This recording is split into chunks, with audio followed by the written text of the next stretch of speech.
Hello, once again, welcome back to FPL Mate, the home of slightly above average FPL content. As you can see, I'm pretty excited because we're getting so close to the restart of the Premier League and therefore the restart of FPL, which is what it's all about really, isn't it? So today I've got 10 excellent differentials. They really are top quality differentials that I've picked out. There's real variety of their different teams, different positions, different budgets. So hopefully there'll be something in this video for you. But before we get started, I just want to say, please, if you are new around here, the first time you've watched this on my channel, please do consider subscribing if you like FPL content. I'm aiming to get 1,000 subscribers by the start of the next season. So I really think I can get there, but I can only do it with your help. So please do that if you like what you see. But other than that, let's get straight into these differentials. And oh my god, they're good. They are really good. So just to confirm, I'm going through these differentials and I'm going through highest ownership to lowest ownership. So we're going to start off with Michail Laporte at 2.3% owned, the most owned player of all of this list, but don't let that fool you. They go down very, very low in terms of percentage ownership. But we're going to start with 2.3 ownership, 6.3 million, so quite expensive, but he's the third most nailed on City player. So after Kevin De Bruyne and Edison being number one, Laporte is going to be the only way really you're going to get into that guaranteed Manchester City clean sheet bonuses other than going for Edison. So he's really the only reliable player in the City defence. He was fit for 5 games before the break, and of those 5 games, he played 3. In the 3 games that he played, Manchester City got 3 clean sheets. So maybe Pep's going to say, oh hey, Michail Laporte, he's essential to getting some clean sheets and pushing on up through the table. Maybe mount a late challenge to Liverpool. Doubt it's going to happen, but you never know. Also, what I like about Laporte is that he can get goal contributions. That hasn't been shown this season, but last season he got 3 assists and 3 goals in his 34 starts. So what's that? A goal contribution roughly every 5 games, 6 games. Obviously he's got the double game week in game week 30, so he's a good player that you can hop into immediately right now and try and reap the bonuses of that. And then he's also going to be a player you want to keep in going forward. So looking at his fixtures, you can see he's got tough games against Chelsea and Liverpool after the double game week, but then there's some really nice fixtures in there, particularly defensively. So definitely someone you want to be looking at. Next up, number 9 is Dubravka, 1.8% ownership. It's shocking. It's shocking that he's actually that low ownership. I don't know why he's differential, but he is. So he ranks 4th for total points amongst all keepers. He's the number 1 for saves with a whopping 116. He's by far making the most saves out of any goalkeeper in the Premier League.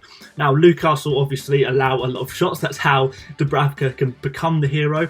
But he's just returned from injury. His fixtures look really good here. You can see for the rest of the season, other than that game week 34 plus, where he plays City, and then Liverpool in the final game week 38 plus.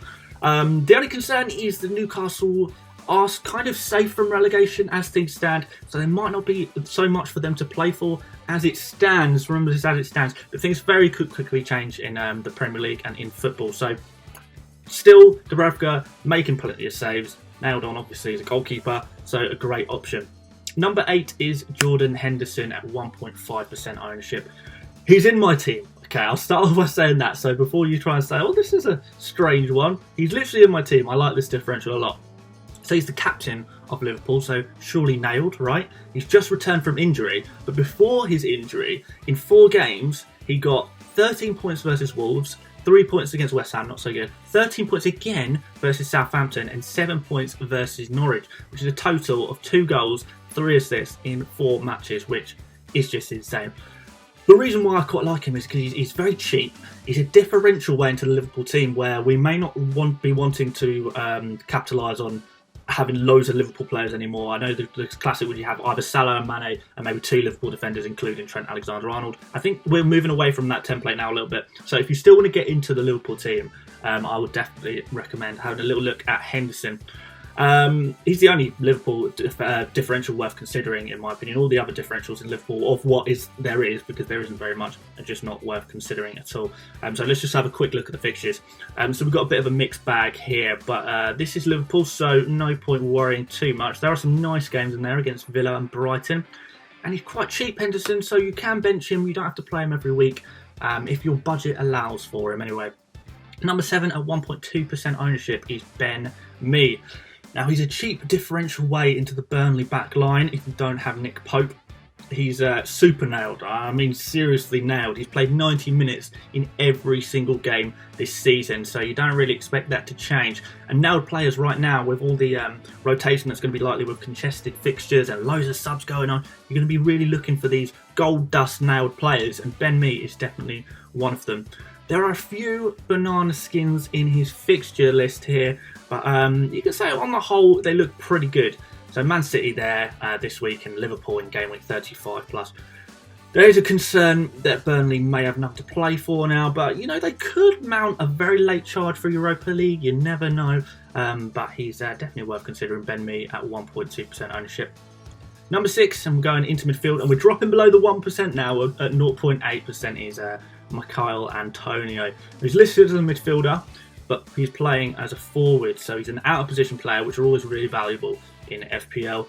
He looks to have replaced Haller as the main striker before the break. He had a goal and assist in game week 28 versus Southampton, and he also ranks 4th for attempts on goal between game weeks 25 and 29.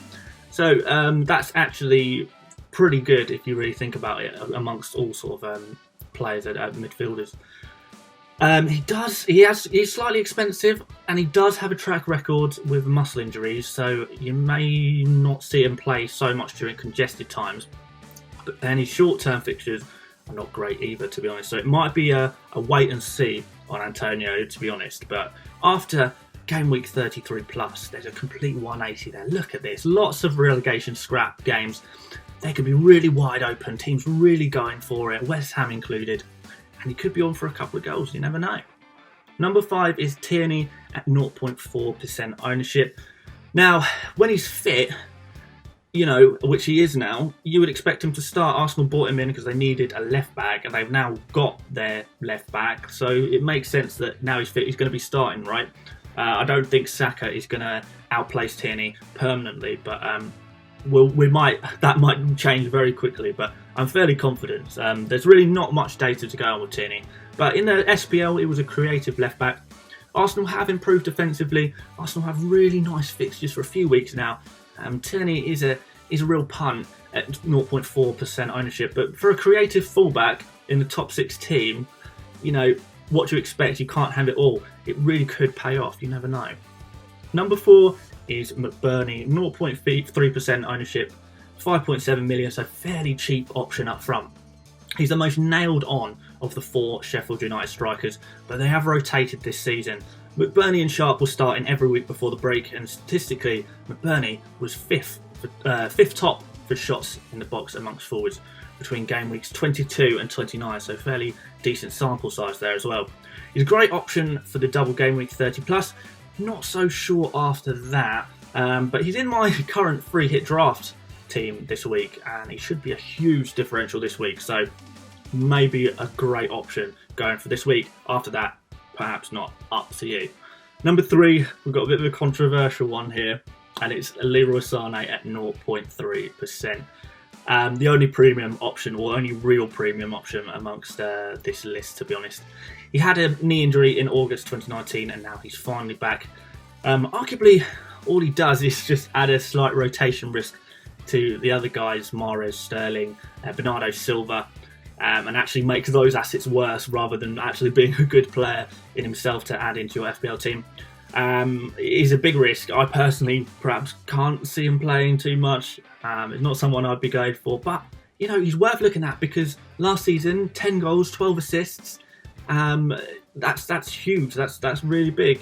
But if he gets game time, you know, he could literally be one of the most powerful differentials in FPL. We know a Sane who's fit of firing and playing is going to get you some very decent point hauls as he did last season. A quick look at the City fixtures again. I know we've already looked at these, but he gets real nice for City after game week 33. In the short term, not so much, other than obviously this double game week. But yeah, I'm not sure I'd take a punt this game week for Sane, just because we don't know if he's going to be playing yet. So number 2 is James Justin. I think that's his name, James Justin. 0.2 ownership, 4.7 million, so a very cheap option. And he's a differential that I've heard a lot about, and you might have heard a little bit about him as well. He's basically going to be coming into the team to replace Pereira at right back, who's got a long-term injury at Leicester.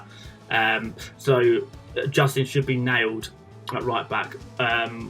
He's super low ownership. This is really low ownership territory now. Very cheap as well. And at 4.7 million, you know, you can just bench him. You don't have to play him every week, but you can bring him in or have him there as a backup brigade if you like. But Leicester do have a bit of a mixed bag of fixtures coming up. Before the break, they were a bit of a mixed bag defensively as well. So you don't really know how Leicester defender is going to turn up. But Justin's nailed for now.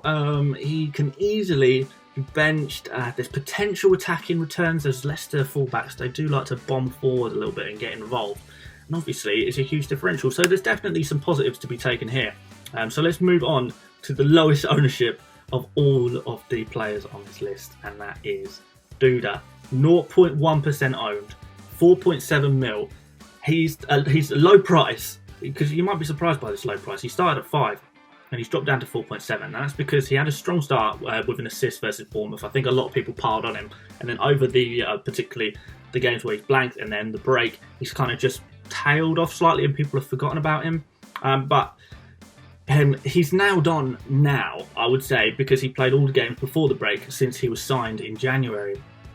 He has outperformed Cantwell, who's the same price. And I know a lot of people just go straight for Cantwell because throughout the whole season we're thinking, yeah, Todd Cantwell, we had a good start to the season, well, let's just play him. But if you want to look for differentials, you want to be a bit sneaky, you can go for Duda, same price, outperformed him since Duda's been at the club, more nailed than Cantwell, and his underlying stats look really good. So we've got here Duda, third most chances created in the league in the 6 matches before the break. And that's the same as Kevin De Bruyne during that period in terms of chances created. So that's decent. Fixtures, however, a mixed bag, but no game is going to be easy when you're Norwich. When you look at a Norwich set of fixtures, you're never going to see a sea of green because it's unfortunately Norwich and they're struggling a little bit at the moment. But if you want to get into a team that's, you know, fighting for relegation, you think they might be giving it up there or make a late charge, try and get out of those positions, you know, you never know. Go for one of these differentials and it might pay off. There are a few relegation scraps here, so versus Brighton, Watford, West Ham, all of those are on the bounce between game 33 and 35, and then there's a few games there against teams with nothing to play for either, so Southampton, Everton, maybe Burnley as well, depending on whether they go up towards the Europa League spots or stay mid-table and with nothing to play for, we don't know. So there, Duda, I think there's a strong argument, particularly if you've got Cantwell in your team, to make a very sly decision to swap him out for Duda. So those are my 10 differentials. I'm pretty impressed with that list. So it took me a while to compile it, and hopefully there's one in there or 2 in there that you might go for. If you do decide to go for one of them, or you think you might, let me know which one you're going to go for, because I'd be really interested to know. If you did enjoy this video, please do leave a like. It really does help the channel a lot, and as I say, aiming for 1,000 subscribers before the start of next season. So if you can drop a subscribe as well, that would be absolutely awesome. But that is it for today. Plenty more videos to come. I'm absolutely smashing that at the moment. I'm really into it. I'm absolutely loving it, and the channel seems to be going quite well. So thank you so much for all your support over the last several days. Thank you for watching, and I will see you later, mates. Take it easy.